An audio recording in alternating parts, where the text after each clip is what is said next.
ഇപ്പോൾ നമ്മുടെ ഹീറോ എന്ത് ചെയ്യുന്നു എന്ന് ചോദിച്ചാൽ ഇപ്പോൾ ഹീറോ ജയിലിലാണ്.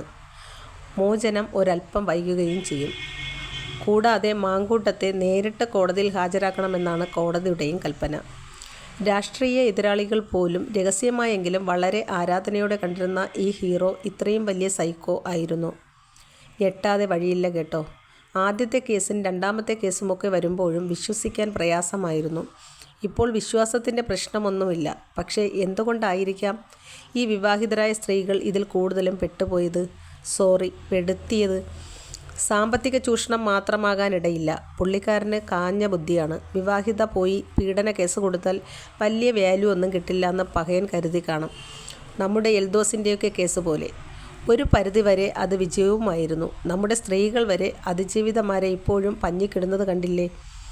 പക്ഷേ പറയാതെ വയ്യ. ആരുടെയെങ്കിലുമൊക്കെ കണ്ണീരിൽ സത്യമുണ്ടെങ്കിൽ നമ്മളതിന് കണക്ക് പറഞ്ഞേ മതിയാകൂ.